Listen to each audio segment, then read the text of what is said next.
নমস্কার, আমি তরুণ ঘোষ।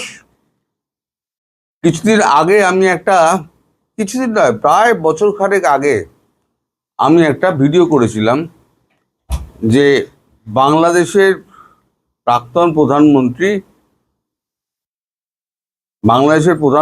প্রাক্তন নয়, বাংলাদেশের প্রধানমন্ত্রী শেখ হাসিনা,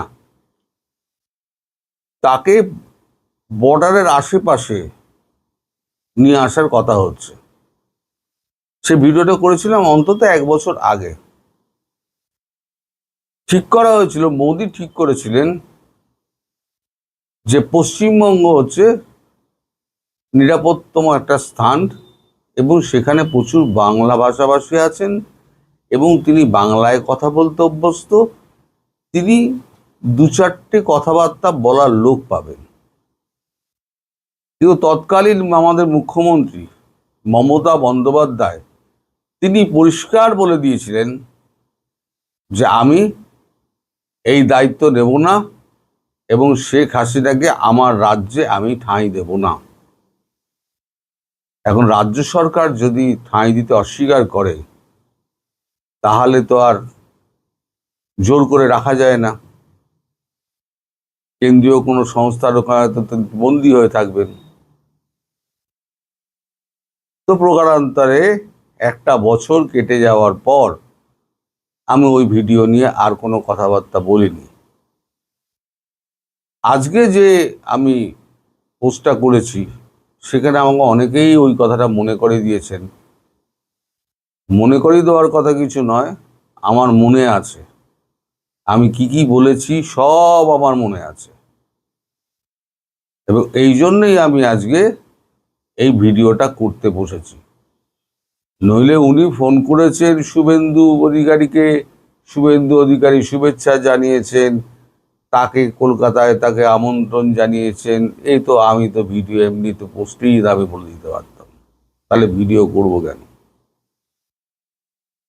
এই যে আমাদের এই যে দুষ্ট প্রাণী যিনি ছিলেন, তিনি বিদেয় হওয়ার পর আপনার দেশে এই জামাত, বিএনপি, এনসিপির মুখ শুকিয়ে গেছে কেন?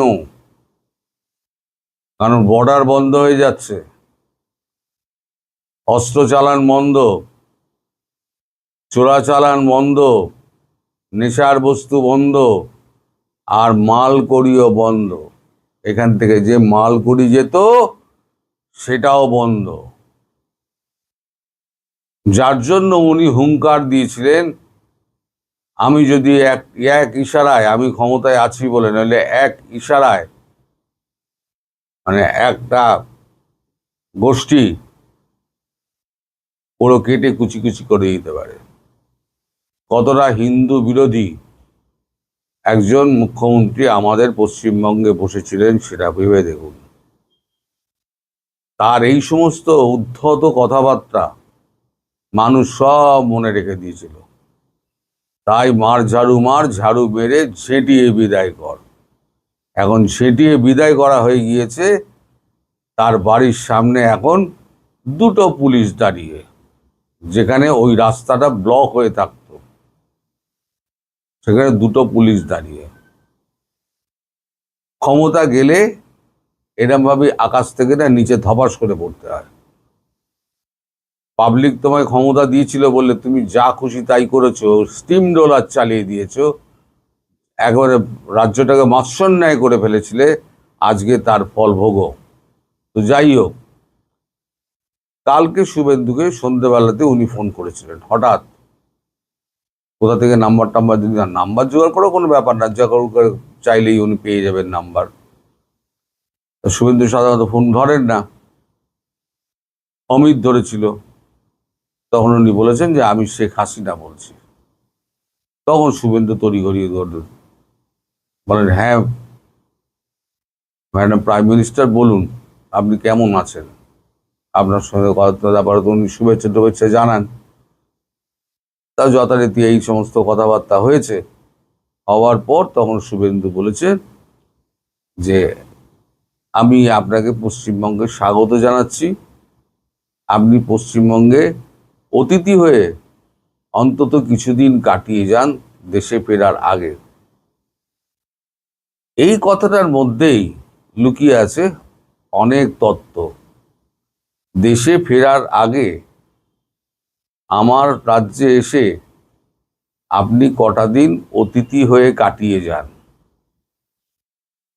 ফলে মোদিজি নিশ্চয়ই এমন কিছু বলেছেন। দেখুন, নরেন্দ্র মোদীর কথা ছাড়া উনি একথা কখনো বলতে পারেন না যে উনি বৈধ প্রধানমন্ত্রী হিসেবেই তিনি ফিরবেন। নরেন্দ্র মোদী নিজেই কথা বলতে পারেন না, নরেন্দ্র মোদী ওনাকে দিয়ে বলেই দিয়েছেন।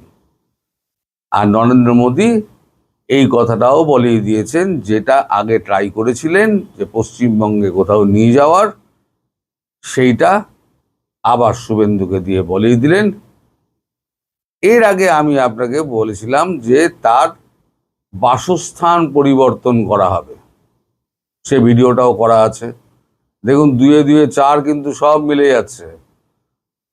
আর 2 2 4 যখন মিলেছে, 4 4 8ও মিলবে, কিন্তু সময়ের অপেক্ষা। ওই জন্য বলি, যারা কুকথা বলেন তারা চোখ বন্ধ করে থাকেন। চোখে ঠুলি দিয়ে, চোখে যদি কেউ এখন ফেটটি পড়ে থাকে, আপনি কি করবেন? যদি কিছু করার নেই। আর আমাদের দেশে কিছু মমতাপন্থী আছে যারা লুকিয়ে আমায় গালাগাল করে। আপনারা সেটা করেন না, সেটা আমি জানি। যত টিএমচি করে যত দেখা যায় না, আমার কমেন্টে দেখবেন সব হচ্ছে কি আমাদের পশ্চিমবঙ্গের লুকোনো টিএমচি। এই টিএমচিদের চিমটি কেটে বার করতে কি করে হয় সেটাও আমরা জানি। তো এখন বাকি কি কথা হয়েছে দেখুন, আমি তো আর জানতে পারবো না। কতক্ষণের কথা হয়েছে তাও আমি জানি না। এই কথাটুকু অমিত শাহ মারফত আমার কাছে এসছে, তার যে সেক্রেটারি, তার কাছে আমার কাছে এসছে। আমার সঙ্গে গতকালকে যখন শুভেন্দুর কথা হয়, পরশু দিনকে রাত্রিবেলাতে, তখনও এই বিষয়ে কোনো কথাই হয়নি। এখন শুভেন্দু অধিকারীর সঙ্গে আমার পরিচয় 2010 সাল থেকে। তখন নন্দীগ্রাম একেবারে চূড়ান্ত আন্দোলন চলছে। আমি তখন স্টেটসম্যানের চিফ রিপোর্টার। সেই সময় আমার বাই লাইনে প্রচুর খবর বেরোতো। এগুলো আমাদের করেসপন্ডেন্ট ছিল সুকুমার মিত্র, তাকে পাঠিয়েছিলাম নন্দীগ্রাম। সেখানে কোনো রকম নেটওয়ার্ক পাওয়া যায় না। সুকুমার এই গাছ ও গাছের তলা দিয়ে ঘুরতো আর শুভেন্দুর হেল্প নিত, নিয়ে খবরটা আমাকে কোনো রকমে পাঠাতো। আর আমি সুকুমার মিত্রের বাই লাইন দিয়ে খবর বার করতাম এবং কোনো রকম ওটা তরুণ ঘোষের নাম দিয়ে বার করতাম। তো আমার নামে শুভেন্দু আমায় চিনত। পরবর্তীকালে আমাদের মুখোমুখি দেখা হয় এবং তারপর সেখান থেকে আমাদের দেখাটা একটা বন্ধুত্বের জায়গায় গিয়ে পৌঁছয়। তখন উনি এত উপরে ওঠেননি, আমিও এত উপরে উঠিনি। তো যাই হোক, তারপরে তো অনেক জল গড়িয়েছে, জীবন অনেক পাল্টেছে। শুভেন্দুর জীবন পাল্টেছে, আমার জীবনও পাল্টেছে। শুভেন্দু তার সাফল্য পেয়ে গেছে।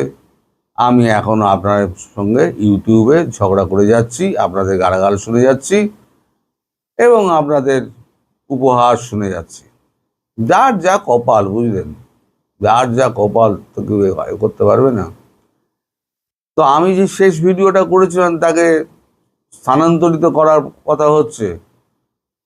স্থানান্তরিত করার কথাটা তখনই ভাবা হয় যখন দেখা যায়, আঁচ পাওয়া যায় যে পশ্চিমবঙ্গে বিজেপি আসতে চলেছে।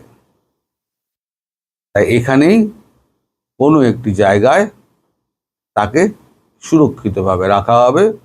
দেশে ফেরার আগে পর্যন্ত তিনি আমাদের পশ্চিমবঙ্গের অতিথি হয়ে থাকবেন এবং পশ্চিমবঙ্গের মানুষ শেখ হাসিনাকে যতটা ভালোবাসেন, উনি যদি পশ্চিমবঙ্গে এসে থাকেন তাহলে এই যে বৈরিতার যে একটা সম্পর্ক বাংলাদেশ এবং ভারতের মধ্যে গড়ে উঠেছে, এই বৈরিতার সম্পর্ক কিন্তু অনেকটাই নেমে আসবে বলে আমার ধারণা।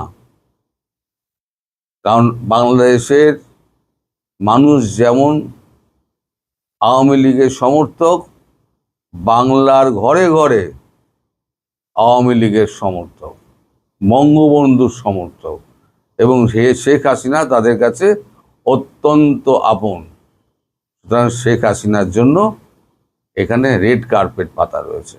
তিনি এলেই স্বাগত জানিয়ে তাকে আমরা কিছুদিন এখানে রাখবো, রেখে তাকে আমরা সম্মান দেব, সম্মান দিয়ে তারপর এখান থেকে বিমানবন্দর থেকে শাহজালাল বিমানবন্দরের উদ্দেশ্যে তাকে রওনা করিয়ে দেব।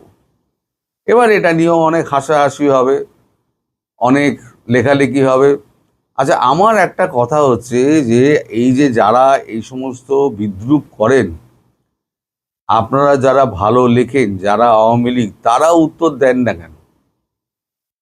এদেরকে উত্তর দেওয়ার জন্য তো আপনারাই যথেষ্ট, আপনারা উত্তর দেন না কেন এদেরকে পাল্টা? তাহলেই এরা জব্দ হয়ে যায়। কারণ আমি আর উত্তর দিতে চাই না, মানে এরা হচ্ছে এত মূর্খ, গণ্ডমূর্খ, একটা গুজবের পেছনে দৌড়ে দেশটা ধ্বংস করে ফেললো, আর যে দেশটা গড়ার জন্য চেষ্টা করে যাচ্ছে তাকে গুজববাজ বলে দেখে দিচ্ছে।